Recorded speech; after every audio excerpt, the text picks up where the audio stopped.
Supreme court ने महाराष्ट्र के dance bar पर फैसला सुनाते हुए कुछ शर्तों के साथ डांस बार खोलने की मंजूरी दे दी है और इस आदेश के बाद मुंबई में फिर से डांस बार खुल जाएंगे।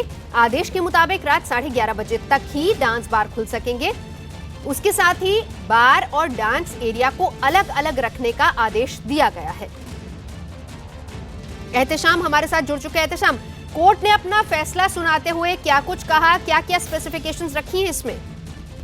देखिए, डांस बार को लेकर कई सालों से राजनीति हो रही है और कई बार सुप्रीम कोर्ट ने डांस बार खोलने की इजाजत दी थी, लेकिन राज्य सरकार एक के बाद एक नया कानून ले आती है जिसमें डांस बार पर कई तरह के प्रतिबंध लगा दिए जाते हैं। तो हालिया जो प्रतिबंध लगाया गया था वो 2016 में था, कई रिस्ट्रिक्शन थे, उसको आज सुप्रीम कोर्ट ने एक मिला जुला फैसला आप कह सकते हैं, जिसमें कि कुछ रिस्ट्रिक्शन को तो सही माना है लेकिन कुछ रिस्ट्रिक्शन को अवैध करार दिया है और डांस बार खोलने की इजाजत दे दी है। इसमें सबसे बड़ी बात ये थी, ये कहा गया था, जो कानून बना था 2016 में, उसमें ये कहा गया था कि सीसीटीवी कैमरा से सारी रिकॉर्डिंग होगी और वो पुलिस के पास जाएगी, लेकिन कोर्ट ने कहा कि ये प्राइवेसी को ब्रीच करता है, इसलिए किसी भी सीसीटीवी कैमरा लगाने की वहां जरूरत नहीं है। दूसरा अहम मुद्दा था कि जो लोग नोटों की बारिश करते हैं वहां डांस बार में जाकर, उस पर सरकार ने प्रतिबंध लगाया था। तो कोर्ट ने आज उसे सही माना है कि कोई ये जो नोटों की बारिश की जाती है परफॉर्मेंस पर, वो नहीं होगी, लेकिन हाँ उन्हें टिप दिया जा सकता है, पैसे देने का तरीका अलग होना चाहिए,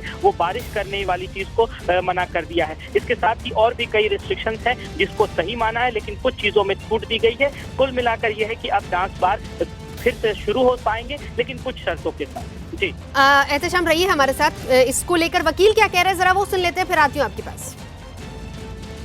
The court and this right that they can be directly tipped by the customers has been accepted, and also that where the dances are happening alcohol can be served, even that condition the court has upheld. In fact, there was a condition that there would be a segregation between the area where the dance is held and where alcohol is served, so that the court has struck down. And like I said, the court has expressed its opinion that now the licenses should be given from 2005. On some pretext or the other, licenses are not be given.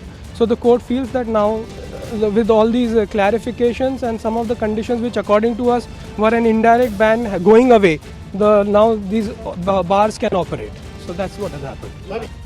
पास चलते वापस, वकील साहब जो समझा रहे थे कि आखिर कोर्ट ने क्या कुछ डिसीजन दिया है शर्तों के साथ। एहतेशाम, बार और डांस एरिया दोनों को अलग रखने की भी शर्त यहाँ पर रखी गई है। नहीं, उस शर्त को खत्म कर दिया गया है।